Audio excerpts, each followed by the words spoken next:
ሰላም ሰላም ጤና ይስጥልን ውድ የጋት ሚዲያ ቤተሰቦች እንደያላችሁበት ሀገር የሰዓት አቆጣጠር እንደምን አላችሁ እንደምን ቆያችሁ ኢትዮጵያ ውስጥ ናችሁ ይህን ፕሮግራም ለምትከታተሉ ውድ ቤተሰቦቼ እንደምን ዋላችሁ ማለት ፈልጋለሁ።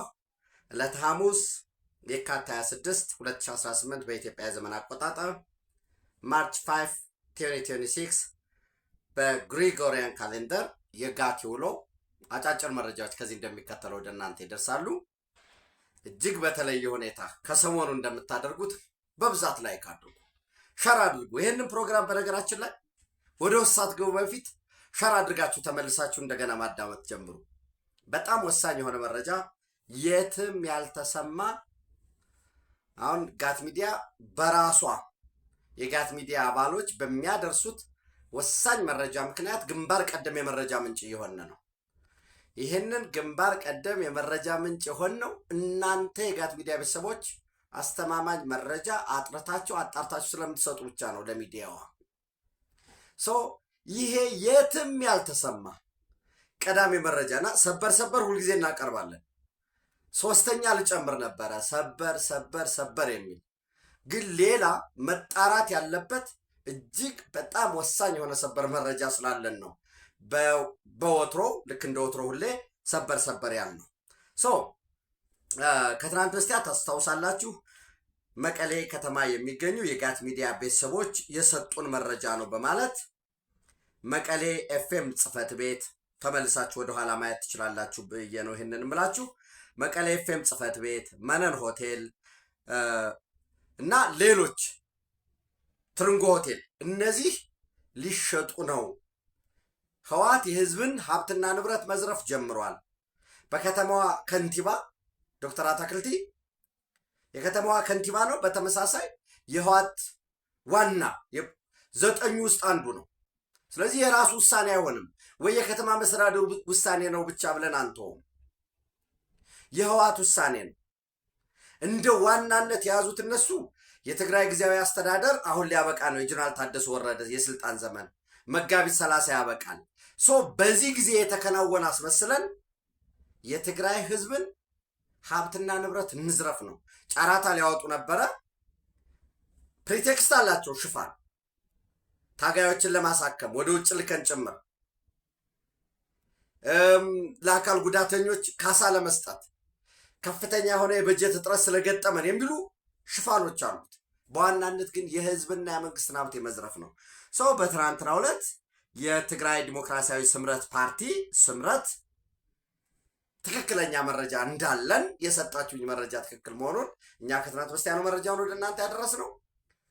ስምረት ደግሞ ትናንት መቀሌ ኤፍኤም ጽህፈት ቤት፣ መነን ሆቴል፣ ሜጋ ህትመት፣ የፖሊስ ኦርኬስትራ፣ በኩይሃ የሚገኘው ከመቀሌ ወጣ ብሎ የሚገኘው ትርንጎ ሆቴል፣ ሌሎች የህዝብ ሀብቶች እንደኚህ ለምሳሌ በቀድሞ ባለስልጣናት ስም ተይዘው የነበሩ ሰፋፊ መሬቶች፣ የኪራይ ቤቶች ሊሸጡ መሆኑን በዚህ ሂደት ላይ የሚሳተፍ ለመሸጥ የሚሞክርም የሚገዛም በሂደቱ ላይ የሚሳተፍ በህዝብና መንግስት ተጠያቂ እንደሚሆን ማሳሰቢያ ወይንም ማስጠንቀቂያ አውጥቷል ማለት። ልክ በተመሳሳይ ቀድመን መረጃ እንዳገኘ ነው ሁሉ ከጋት ሚዲያ ወሳኝና ታማኝ መረጃ ምንጭ ያገኘ ነው ጀነራል ምግበይ ኃይለ።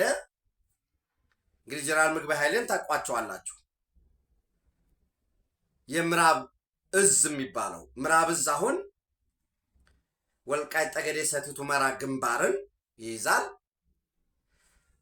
የህወሓት ታጣቂ በሁመራ አቅጣጫ ሁመራ ማዶውን ተከዜ የሚለየው የኤርትራ ድንበር የኤርትራ ግዛት አለ። በዛ ከሁመራ ባሻገር በቅርብ ርቀት ሐምዳይት አለች። ሐምዳይት ላይ ያለውንም ያዝዛል ይህ ምዕራብ ግንባር የሚባለው። በተመሳሳይ በበረከት በኩል በሁመራ በሌላኛው አቅጣጫ በበረከት በኩል የአማራ ፋኖ ብሔራዊ ንቅናቄ ታጣቂዎች አብረው ያሉበት ዓላማቸው ህዝባቸውን ወቅተው አዋርደው ከሳምረ ቡድን ጋር ሆነው ወልቃይት ጠገዴ ሰቲት ሁመራ ለህወሓት አሳልፎ መስጠት ነው። ይህ ያለበት አርሚ 70 ሸረሪናን ያካትታል። ከዚህ በፊት ሌላ ምስራቅ ግንባር የሚባል ነበረ። ታርጌቱን ወደ ኤርትራ ያደረገ ኤርትራን የማጥቃት እና ከኤርትራ የሚመጣን ኃይል ዲተር የማድረግ ዓላማ ያለው እሱ የምስራቅ ግንባር አሁን ሙሉ ለሙሉ ከደቡብ ግንባር ጋር አዋህደው ይህንን አፋርን የራያን ወይም ወሎን ሰሜን ወሎንም የደቡብ ወሎንም በአፋር በኩል ያለው አድርገውታል። በዚህ ረገድ ጀነራል ምግበይ ኃይለ የምዕራብ ግንባር አዛዥ ነበረ ነው። የምዕራብ ግንባር አዛዥ ከመሆን ባለፈ ሚሊተሪ ኮማንድ ወይንም ላዕላዊ አዛዚ ሰራዊት በሚባለው የሰራዊቱ የላይኛው ከፍተኛ አመራር በሚል 5 ሰዎች ሲደራጁ፣ አንደኛ ጀነራል ኃይለ ሥላሴ ግርማይ ወይንም ወዲም በይታይ የዚህ የሰራዊቱ መሪ የቲዲኤፍ መሪ ተብሎ ሲደራጅ፣ ሁለተኛ ጀነራል ዮሐንስ ወልደ ጊዮርጊስ ጆን መዲድ በሰራዊቱ ውስጥ የዘመቻ መምሪያ፣ ሶስተኛ ጀነራል ምግበይ ኃይለ ስልጠና መምሪያ፣ አራተኛ ጀነራል ማሾ በየነ አስቀድሞ በኢትዮጵያ መከላከያ ሰራዊት የምስራቅ እዝ አዛዥ የነበረ መረጃና ደህንነት፣ አምስተኛ ጀነራል ፍስሐ ኪዳኑ የምዕራብ እዝ አዛዥ የነበረ፣ ጀነራል ማሾ በየነ ምስራቅ እዝ አዛዥ ነበር። ጀነራል ፍስሐ ኪዳኑ ደግሞ ምዕራብ እዝ አዛዥ የነበረ የጽምዶ ወይንም ተለላኪውን በሙሉ የኦነግ ሸኔን የፋኖን የጉምዝ ታጣቂን እያደራጁ ያሉት በየአካባቢው ያለውን ተለላኪውን በሙሉና የሻቢያን የሱዳንን የግብፅን ሌሎችን በሙሉ ይሄንን ለመለላክ የተዘጋጀውን ሁሉ የሚያገናኝ ፎካል ፐርሰን ወይም ጽምዶ መምሪያ ተብሎ የተቋቋመ እዚህ ውስጥ አባል የነበረ በተመሳሳይ እንዳልኳችሁ የምዕራብ እዝ አዛዥ የነበረ ሆኖ እንግዲህ ምዕራብ እዝ አርሚ 70 አለው። ሸረሪና ጋ ያለ የፖሊስ አርሚ አዋቅረዋል። አርሚ 72 የሚባል መደበኛ ፖሊስ በሙሉ በዛ ውስጥ ተካቶ እንዲዋጋ ማለት ነው። ምልመላ አለ። የዛን በሙሉ በምዕራብ ግንባር በሚባለው ጠቅለል ባለ መልኩ የዛ አዛዥ የነበረው ጀነራል ምግበይ ኃይለ በቅጽል ስሙ ጀነራል ወርቅ አዝማች ውጊያ ጭና ውጊያው ወደ ደባርቅ ወጣቶች እየረገፉ ተታለው እኛ ጎንደርን ተቆጣጥረናል፣ ጎንደርን አልፈን ሂደን ባህር ዳር እያጠቃን ነው፣ እናንተ የምትሄዱ ጎንደር ላይ ሰላም ለማረጋጋት ነው የተባሉ ወጣቶች እየረገፉ ሽሬን ይዞ ታህታይ ዲያቦ ላላይ ዲያቦ በ300 በ400 ኪሎ ሜትር ርቀት ላይ ጸለምት ጠለምትን ይዞ ጀነራል ምግበይ ኃይለ ወርቅ ያስቆፍር ነበር። ወርቅ ያወጣ ወርቅ ይሸጥ ነበር።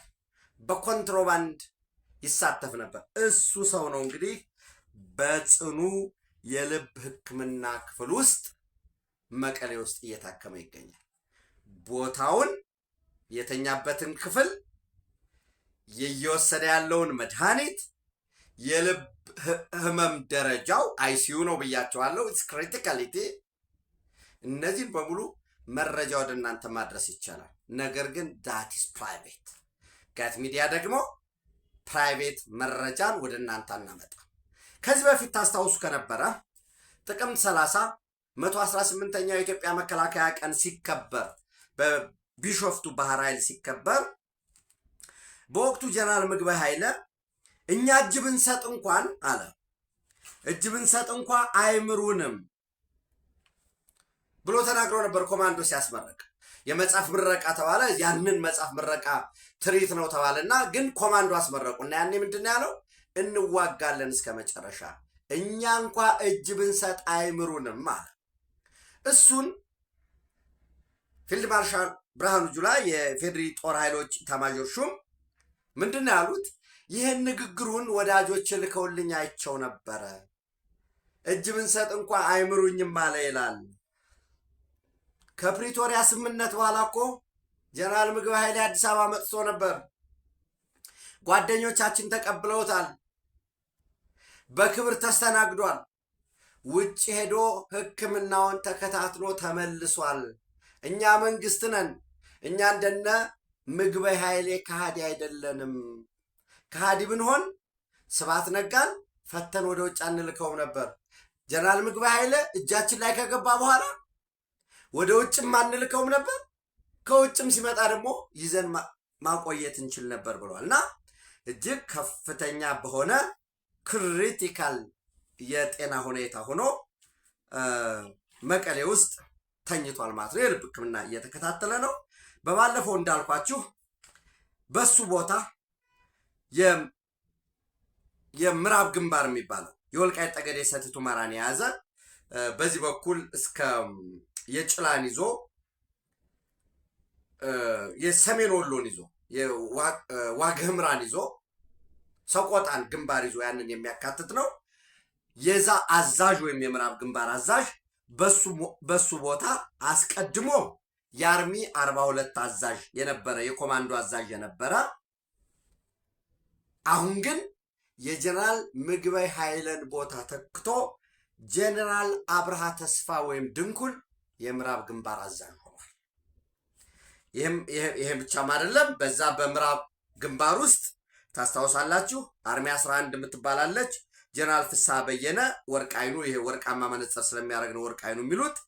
አርሚ 13 ጸጋዬ ማርክስ፣ አርሚ 35 ኮሎኔል ንጉስ አበጀ፣ አርሚ 17 ጀነራል ታደሰ ገብረ ማርያም፣ አርሚ 42 ምክትሉ የአብርሃ ተስፋይ ምክትል ተቀምጧል፣ ግን ራሱ አብርሃ ተስፋይ እየመራው እንደሆነ ነው።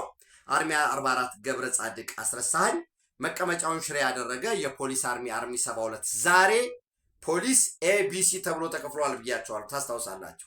ኤ የባለስልጣናት የሚጠብቅና ከተማ ጥበቃ ተብሎ የተመደበ ነው። የነ ፈትለወርቅ የነ ደብረ ጽዮን በዋነኝነት ደግሞ የነ ፍስሐ ኪዳኑ የነዚህ በዚህ የትግራይ ኮማንድ ፖስት አመራር በሚል ይሄ ስትራቴጂክ ሊደርሺፑን የሚመሩትን የነ ደብረ ጽዮን የነ አብርሃም ተከስተ የነ ፈትለወርቅ ራሱ የምግበይ የዮሐንስ ወልደ ጊዮርጊስ ጆን መዲድ ኃይለ ሥላሴ ግርማ ጀነራል ናቸው። ሁለቱ በቅደም ተከተል የአማኑኤል አሰፋ የትግራይ ጸጥታ ቢሮ ኃላፊ ነው። የነዚህ ቤተሰቦች የሆኑ ወይም ከነዚህ ጋር ትውውቅ ያላቸው በኤ ውስጥ ናቸው። ለከተማ ጥበቃ ለባለስልጣናት ጀባ ተብሎ ወደ ግንባር አይሄዱ። ቢ ምድብ ላይ ያሉት እና ሲ ምድብ ላይ ያሉት ሲ ምድብ ላይ የተመደበ ማንኛውም ፖሊስ በዛሬው ዕለት የመጨረሻ ጊዜው ነው አርሚ 72 መቀመጫውን ሽሬ ያደረገው ላይ ሄዶ ይቀላቀላል ማለት ነው። ከዚህ በፊትም ብያቸዋለሁ በ26 ጦርነት እንጀምራለን የሚል ጀነራል አብርሃ ተስፋይ ጦርነት እንደሚጀምሩ ለዚህም ዝግጁ እንዲሆን ብሏል። ያ ማለት ግን በ26 ጦርነት ላይ እነሳ ይችላል ብያቸዋለሁ።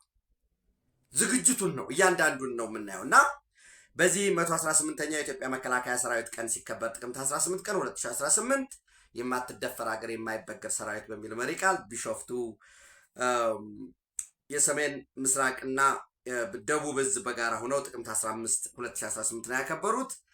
በዚህ የተገኙት የጦር ኃይሎች ጠቅላይ ኤታማዦር ሹም ፊልድ ማርሻል ብርሃኑ ጁላ፣ ክብርት የመከላከያ ሚኒስትር ኢንጂነር አይሻ መሐመድ፣ የሰራዊቱ ከፍተኛ መኮንኖች፣ ጥሪ የተደረገላቸው የአካባቢው ነዋሪዎች፣ የተለያዩ የሀገር ሽማግሌዎችና ሃይማኖት አባቶች በተገኙበት አስቀድሞ ያልኳቸውን እኛ የኢትዮጵያ የጀግና ኢትዮጵያ መከላከያ ሰራዊት መሪዎች ነን፣ መንግስት ነን። ክህደት መለያችን አይደለም። ከፕሪቶሪያ ስምምነት በኋላ መጥቷል። ጀነራል ምግበይ ኃይሌ አዲስ አበባ መጥቷል። በክብር በሚገባው ተስተናግዶ፣ ሌላ ደግሞ እኔ በወቅቱ መረጃ ሰጥቻችሁ ነበር። በቪአይፒ ሳሎን ተስተናግዶ ወጪው ተሸፍኖለት ወደ ውጭ ሄዶ ታክሞ የልብ ክሪቲካል የሆነ የልብ ህመም አለበት ታክሞ ተመልሶ መጥቶ ነበረ። እኔ ምንም ጀስት ይሄ እናንተ ፊት ስለሆነ ወይ ለእናንተ ለውድ ቤተሰቦች ሲባል የማደርገው አይደለም። የእውነታውን ነው የምነግራቸው። አንደኛ ከሞት አይቀርም። ዴዚስ ሰርቴ እኔ ሞታለሁ። ወዳጅ የምታዳምጠኝ የምታዳምጭኝ ሁላችንን እንሞታለን። ዴዝ ኢዝ ሰርቴን ኢንቪተብል ነው። እዚህ ሞትን በተመለከተ ያለው ጥያቄ አንደኛ መቼ እንሞታለን ነው ሪስኩ። መቼ እንዲያው በምን ህመም ፕሮባቢሊቲ እድሜያችን እየጨመረ በሄደ ቁጥር ሞቱ እርግጠኛ እየሆነ ይመጣል። ከዛ ባለፈ እኔ ጀነራል ምግበይ ኃይለ እንደምታውቁት በህዋት ውስጥ በወያኔ ውስጥ ትግል የታገለ አዲስ አበባ ከገቡት ውስጥ የመጀመሪያ ግንባር ቀደም የሆነ በመሪነት ቀጥሎ በኢትዮጵያ መከላከያ ሰራዊት ውስጥ በተለያየ ኃላፊነት ስራዎች ላይ የሰራ ሽማግሌ ሰው ነው። እያስጨረሰ እያስጨፈጨፈ ያለ ግን ወጣቶችን ነው። ምስኪኖችን ነው። የትግራይ ህዝብን ቁጥር ነው እንዲቀንስ እያደረገ ያለው። እሱ ቢሞት ሞት ለማንም የማይቀር ጥቅምም የሌለው። እኔ ጀነራል ምግበይ መሞት ለእኔ ምን ይጠቅማል? ለአንተ ለአንቺ ምን ይጠቅመናል? ምንም።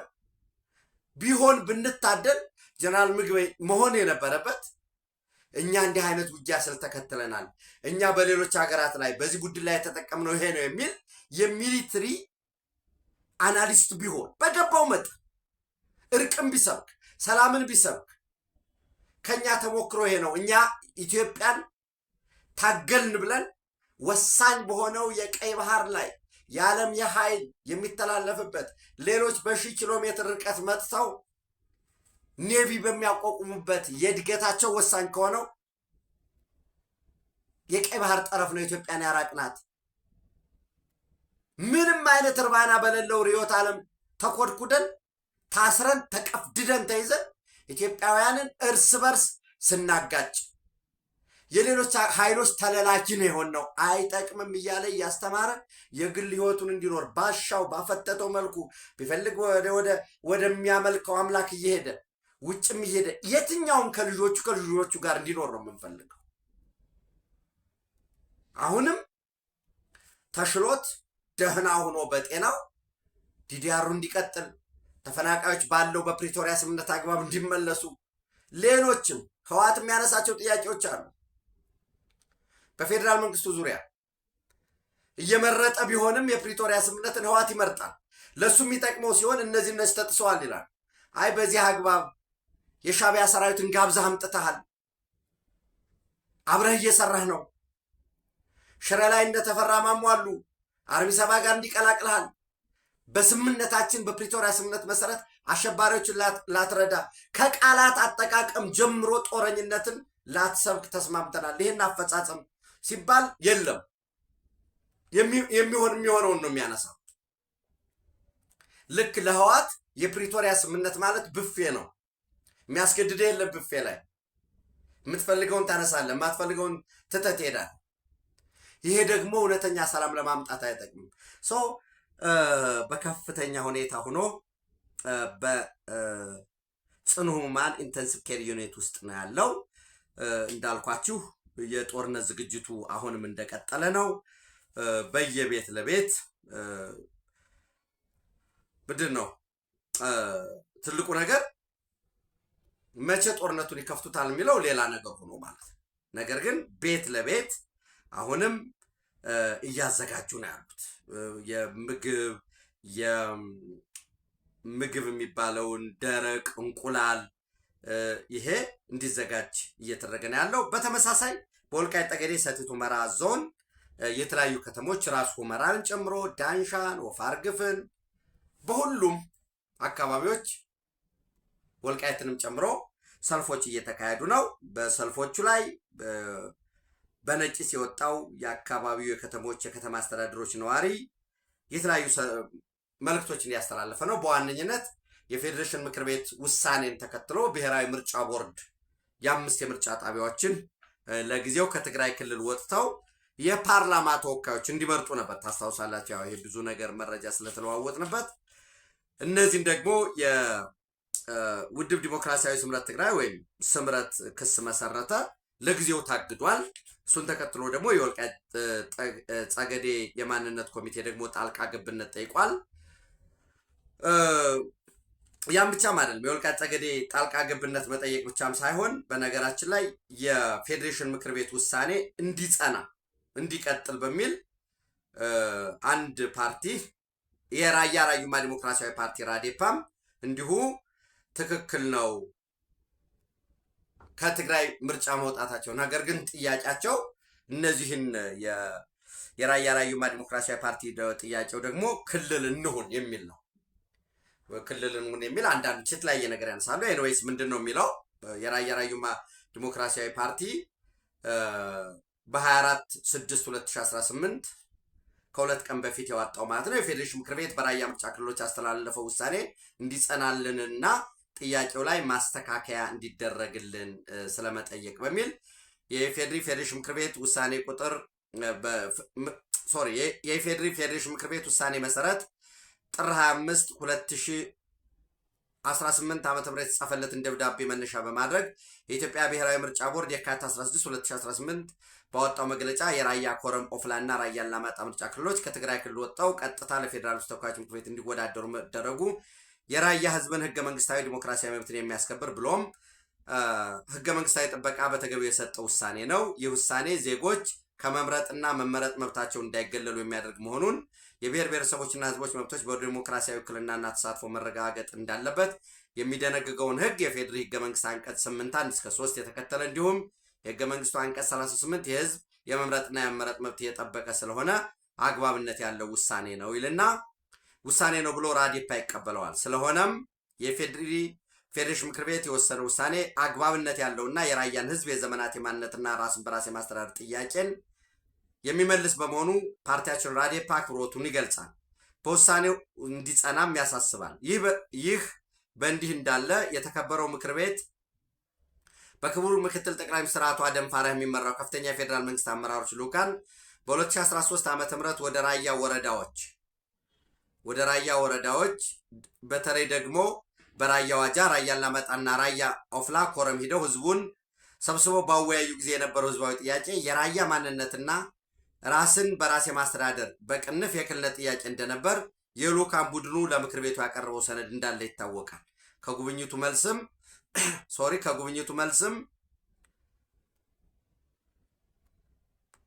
መልስም ፓርቲያችን ራዴፓን ጨምሮ ሌሎች የጉዳዩ ያገባኛል ያሉ ባለድርሻ አካላትና ከፍተኛ መንግስት አመራሮች ባሉበት ሪፖርቱ ቀርቧል። ሰፊ ውይይትም ተደርጓል። እውነታዊ ሆኖ ያለ ግን ጉዳዩ የአማራና የትግራይ ክልሎች የወሰን ይገባኛል ጥያቄ ተደርጎ የቀረበው አካሄድ የራያን ህዝብ ህልውና ወደ ጎን የተወና ባለቤቱ እያለ ባድማ መሬት ይመስል ሁለት ኃይል አለን የሚሉ ክልሎችና ጉዳዩን ጠምዘው ባልሆነ መንገድ የሚያራገቡ ፖለቲከኞችና ኤሊቶች አጀንዳን ተቀብሎ መሄድና ማስተጋባት በህግ አግባብ ተቀባይነት የሌለው አካሄድ ስለሆነ የተከበረው ምክር ቤት ጥያቄው ማንነትና ራስን በራስ የማስተዳደር ጥያቄ ብሎ እንዲያርመው፣ ከዚህ በተጨማሪ የራያ ማንነትና ራስን በራስ አስተዳደር ጥያቄ የ5 ወረዳዎች ብቻ ሳይሆን የመላው ራያ 17 ወረዳዎች ጥያቄ ስለሆነ አሁን በትግራይ ጊዜያዊ አስተዳደር ያሉት አምባላጅ ወረዳን ጨምሮ የጥያቄ ባለቤት መሆናቸው ታውቆ በፌዴራል እንዲሆንልን ራዴፓ በታላቅ አክብሮት ይጠይቃል ብሎ የምርጫ ቦርድ ውሳኔን ፌዴሬሽን ምክር ቤትን መሰረት አድርጎ ያቀረበውን ወስዷል ማለት ነው። ሲጠቃለል ሌሎችም የተነሱ ነገሮች ይኖራሉ። ኤኒዌይስ በተመሳሳይ በዚህ በወልቃይት ጠገዴ፣ ሰቲት ሁመራ እየተደረጉ ያሉ ሰልፎች የህዝቦች የመምረጥና የመመረጥ መብት ሊከበር ይገባል አንቀጽ 38 በሚል ነው። ህጋዊና ፍትሃዊ ማንነታችን ትግላችን በጦረኞች አይቀለበስም። ለአማራ ማንነታችንና ለወሰናችን ሁላችንም ተከዜ ዘብነን። ለተፈጸመብን የዘር ማጥፋት ወንጀል ዛሬም ፍትህ አጥብቀን እንጠይቃለን። ለወልቃይት ጠገዴ የአማራ ህዝብ ምዕራብ ትግራይ የሚባል አጠራር የህወሓት አፓርታይድ ስርዓት የሰቆቃ መጠሪያ ምልክት ነው። ተከዜ ቋሚ ተፈጥሯዊ ወሰናችን ሆኖ ይቀጥላል። የአማራና ትግራይ ህዝብ የጥንት ወዳጅነትና ጽኑ ኢትዮጵያዊነት በጄኖሳይደሩ ህወሓት አይናጋም። ህወሓትና ተረፈ ህወሓትን ለመታገል ጊዜው አሁን ነው። ተበዳይ ዝም ሲል ተከሳሽ ይሆናል። ጽና በፈተና። ሁላችንም የተከዜ ዘቦች ነን። የበግ ለምድ የለበሱ ተኩላዎች ወደ ጨለማው ዘመን አይመልሱንም። አማራንን እንጂ አማራን ሁን አላልንም። ጦርነት በኢትዮጵያ ይብቃ። የፕሪቶሪያው የሰላም ስምምነት ይከበር። ህገ መንግስታዊ መብት የሆነው የመምረጥና የመመረጥ መብት ይከበርልን ወዘተረፈ የሚሉ እየወጡ ነው ያሉት። እኔ በተመሳሳይ የየትነት አቋም ነው። የኔ አቋም ኢትዮጵያ ውስጥ አንዱ ትልቁ ችግራችን መሬት የብሔሮች ሆነ ማለት እንዴት ሆኖ መሬት የብሔር ይሆናል?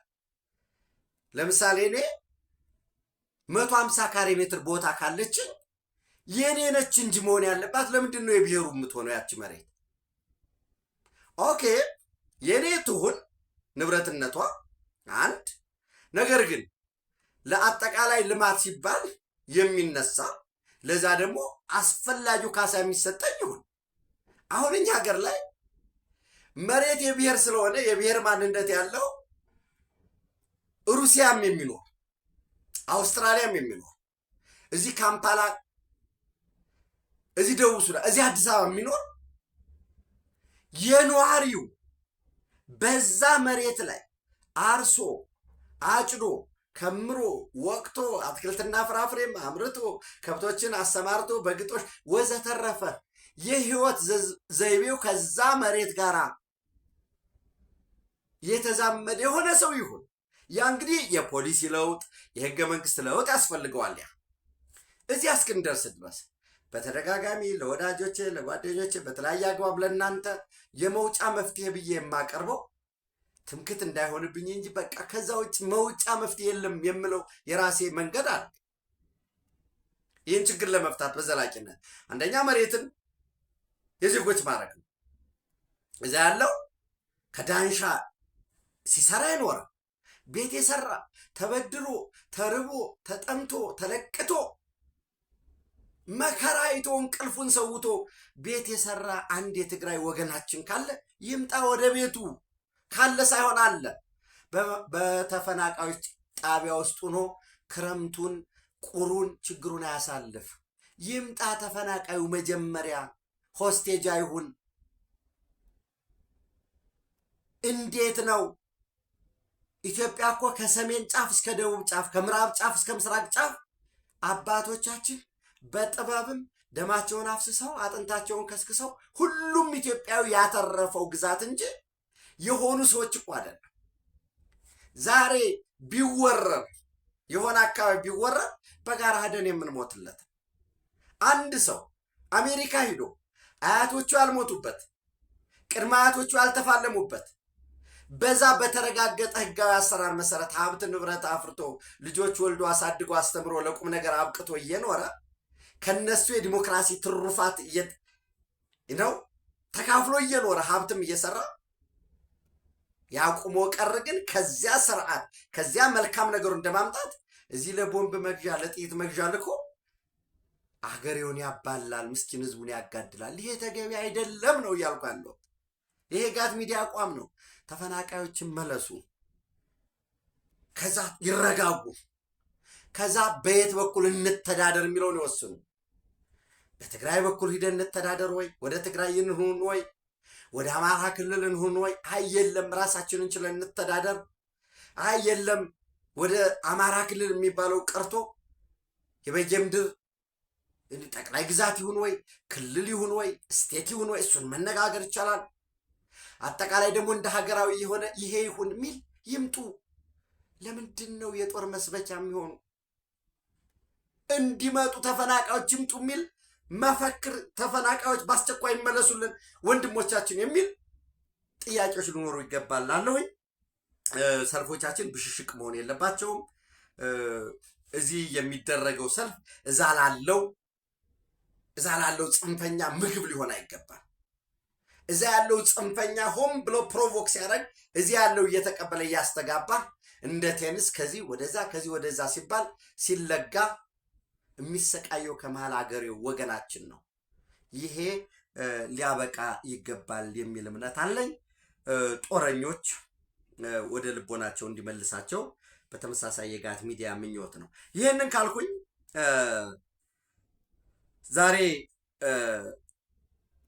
ማርች 5 ነው እና በ3 ከትናንት በስቲያ ማለት ነው አፍሪካ ዲፌንስ ፎረም የአፍሪካ ዲፌንስ ፎረም ማለት የአሜሪካ አፍሪካ እዝ ወይንም አፍሪኮም የሚያሳትመው ነው።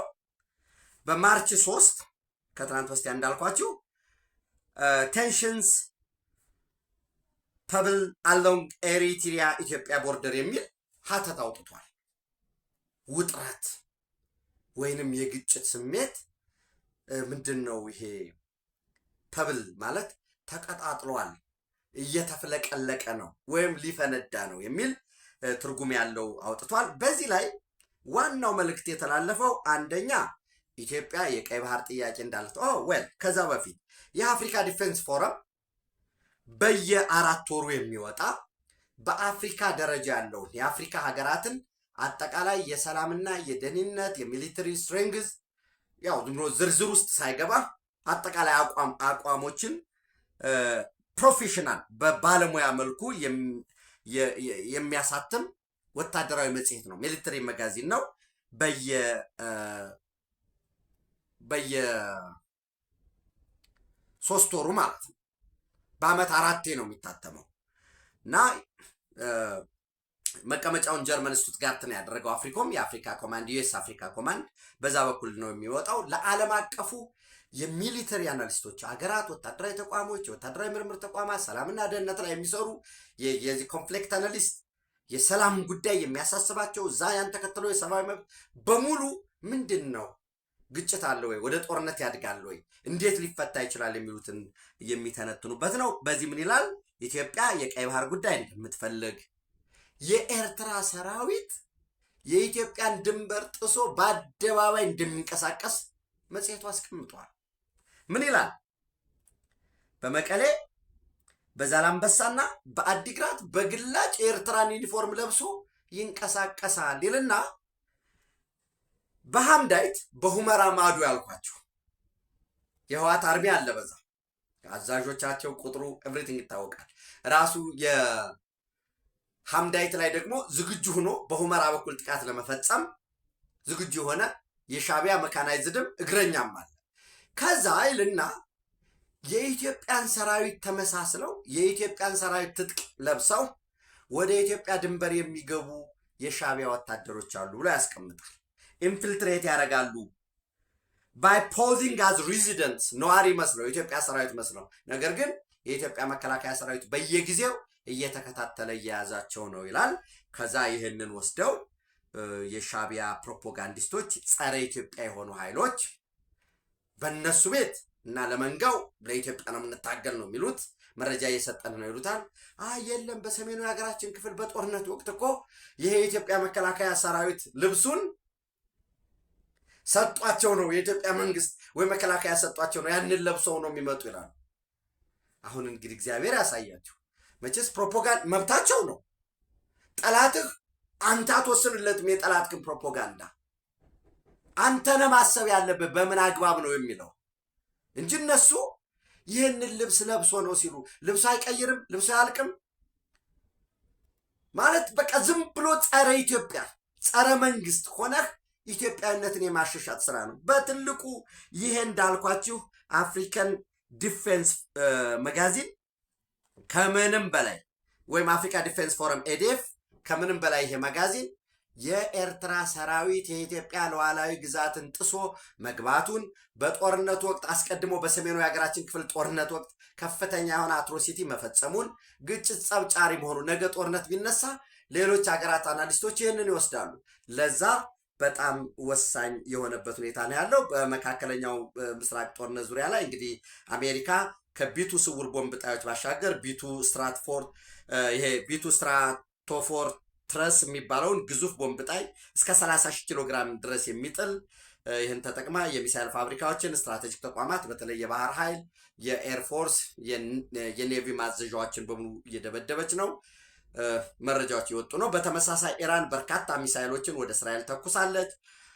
እንደገና እስራኤል በኢራቅ ድንበር ያለውን በድንበር ላይ የሰፈረውን የኢራን ጦር እየደበደበች እንደሆነ፣ ይህም ደግሞ ዓላማው ኩርዶችን የኩርድ ኃይል ኢራን ውስጥ እንዲገባና ጥቃት እንዲፈጽም አስባ ነው የሚል እየወጣ ነው። እንግዲህ ኩርዶች ከ40 ሚሊዮን በላይ ይሆናሉ። ኢራን ውስጥ 12 ሚሊዮን አለ፣ ቱርክ ውስጥ 20 ሚሊዮን አለ፣ ሶሪያ ውስጥ 4 ሚሊዮን አለ፣ ኢራቅ ውስጥ 8 ሚሊዮን አለ። ስለዚህ የነዚህ ኩርዶች እንዲነሱ ማድረግ ኢፌክቱ ኢራን ውስጥ ላይ የሚገደብ አይሆንም። የእውነት ከሆነ ዲቴል አናሊሲስ የራሴን ንባብ ማቀርብላችሁ ይሆናል። ይሄ የሚደረግ ከሆነ ግን አካባቢውን ቀጠናውን በሙሉ እነዚህን ኢራንን፣ ቱርክን በተለይ ቱርክ ላይ እስራኤሎች ያላቸውን አቋም ታውቃላችሁ፣ የበለጠ እየረበሸ የሚሄድ ነው። የኩርድ ታጣቂ ኃይልን ፒኬኬን ትጥቅ አስፈትተዋል። ኦቻላን እስር ቤት ነው ያለው። ነገር ግን አሁን ይሄ የሲአይኤም የሞሳድም ግልጽ ድጋፍ የሚገኝ ከሆነ ኩርዶች ደግሞ ለዘመናት ከ40 እስከ 45 ሚሊዮን ይገመታሉ። በቱርክ አዋሳኝ ቦታዎች አሉ። በእነዚህ ሀገራት ለአራቱ ሀገራት ላይ በአዋሳኞች በጋራ ነው የሚኖሩ፣ ግን ተከፋፍሏቸው ነው ያሉ። ስለዚህ ወደ አንድ ሊመጡ ከቻሉ አሊያ ኢራን ውስጥ ኢምፓወር የሚደረግ ከሆነ መልሰው ቱርኮችን ኢምፓወር ያደርጓቸዋል፣ ሶሪያን ኢምፓወር ያደርጋል፣ ኢራቅን ኢምፓወር ያደርጋል። እነዚህን ሀገራት የሚያዳክም ወይንም ሴኪሪቲ ኮስታቸውን የሚያሳድግ ነው የሚሆነው ማለት ነው። ያም ብቻም አይደለም። የእስራኤል የውጭ ጉዳይ በደቡብ አፍሪካን ተቃውሞ መግለጫ ወጥቷል። እንግዲህ ሄግ የሄግ ግሩፕ ይባላል። ዓለም አቀፍ ህጎች እንዲተገበሩ ሎቢ የሚያደርግ 8 አባላት ሀገራት ያሉበት ደቡብ አፍሪካ፣ ማሌዥያ፣ ናሚቢያ፣ ኮሎምቢያ፣ ቦሊቪያ፣ ሴኔጋል፣ ሆንዱራስ እና ኩባ ያሉበት በዋነኝነት ኮሚትድ ቱ አድቫንሲንግ ኢንተርናሽናል ሎው ኢንፎርስመንት ኤንድ አፕሆልዲንግ ግሎባል ኦብሊጌሽን እያንዳንዱ ሀገር ወይም ይሄ ግሩፕ የሚወተውተው የሚከሰው የሚያሳስበው የሚወቅሰው የሚተቸው ዓለም አቀፍ ህጎች ደንቦች እየተተገበሩ አይደለም እየተጣሱ ነው ይላል። ከዛም ባለፈ ደግሞ የፓለስታይን የፍልስጤም መብት እንዲከበር ይወተውታል። በዛሬው ዕለት ሄግ ላይ ስብሰባ አድርጓል። ይህንንም የእስራኤል የውጭ ጉዳይ ሚኒስትር ደቡብ አፍሪካን ተችቷል። ከኢራን ጋራ ከዚህ ከስቴት ስፖንሰር ከሆነው ቴረር ስፖንሰር ከሆነው ስቴት ጋራ ያለው ግንኙነት አለ፣ ይህ ትክክል አይደለም ብሎ ተችቷል። እንግዲህ ከዚህ በፊት ምን ብያቸዋለሁ? ቱርክ ላይ ሞሮለስ፣ ፓኪስታን ላይ፣ ደቡብ አፍሪካ ላይ፣ ኤርትራ ላይ ሰም ሶርት ኦፍ የሞሳድ የሲአይኤ ኦፕሬሽን ሊኖር ይችላል ብያቸዋለሁ። በእነዚህና በሌሎች ደግሞ ተጨማሪ ወሳኝ መረጃዎችን አካተን በጋት ዕለታዊ ምሽት ወደ እናንተ ደርሳለሁኝ። ኢትዮጵያ በክብር ለዘላለም ትኖር። እደግመዋለሁ፣ ላይክ አድርጉት፣ የበለጠ ሸር አድርጉ፣ ለሰው ይስማ። ይሄ መረጃ እኛ ጋር ነው ቀዳሚ የሆነው። ጀነራል ምግበይ ኃይለ ሆስፒታላይዝድ መደረጉ ኢንተንሲቭ ኬር ዩኒት ውስጥ መኖሩ ማንም ያውቅ። ከዚህ በኋላ ይቀጥላል። እንግዲህ ልብሱንም ለብሶ ማምሻውን ጀነራል ምግበይ አለሁ ሊል ይችላል። ሌሎችም ከነ አስረስ ጋር የተያዙ መረጃዎች ወደ እናንተ ይደርሳሉ። እነ አስረስ ማረ ዳምጤና ማርሽ ፀሐዩ ከገደብ ከደብረ ወርቅ ወጣ ብላ ካለችው ወጥተዋል። ወዴት እየሄዱ እንደሆነ እግር በእግር እየተከታተልናቸው ነው። ኢትዮጵያ በክብር ለዘላለም ትኖር። ቴንኪዩ